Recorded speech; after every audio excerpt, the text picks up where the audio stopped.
আপনাকে যখনই কেউ ফোন করছে তখনই আপনার ফোনে একটা ফ্ল্যাশ লাইট জ্বলছে, বিপ বিপ করে জ্বলছে। মানে আপনার ফোন আসছে আর ফ্ল্যাশ লাইটটাও আপনার বিপ বিপ করে জ্বলছে। এইটাকে আপনি বন্ধ করতে চাইছেন, বা যখনই কেউ ফোন করবে তখন আপনার এই ফ্ল্যাশ লাইটটা যেন জ্বলে, মানে এটাকে আপনি চালু করতে চাইছেন। তাহলে সেটাকে কিভাবে আপনি বন্ধ করবেন বা চালু করবেন, এটা অনেক সময় কাজে দেয়। রাতের অন্ধকারে আপনি রাত্রের বেলা বাড়িতে ঘুমোচ্ছেন বা জেগে আছেন বা কোনো কিছু কাজ করছেন, সেই সময় ফোনটা দূরে রাখা আছে, বা বাড়িতে অন্য কেউ ঘুমাচ্ছে আপনি জেগে আছেন, সেই সময় আপনি ফোনটাকে সাইলেন্ট করে রেখে দিয়েছেন, সেই সময় যদি আপনি এইটা অন করে দেন তাহলে ফ্ল্যাশ লাইটটা জ্বলবে, আপনি বুঝে যাবেন যে আপনার ফোনে ফোন এসেছে, আর কারো কোনো ডিস্টার্বও হবে না। তখন সেটা আপনি ব্যবহার করতে পারবেন। যার জন্য শিখে রাখুন কীভাবে এটাকে অন বা অফ করবেন। তো প্রথমে আপনার ফোনের সেটিংয়ে চলে আসবেন।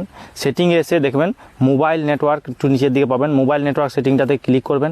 এটা ওপেন করার পরে দেখবেন এখানে কল সেটিং নিচে আছে, এখানে ক্লিক করবেন। তারপরে এখানে দেখবেন মোর সেটিং আছে, এখানে ক্লিক করবেন।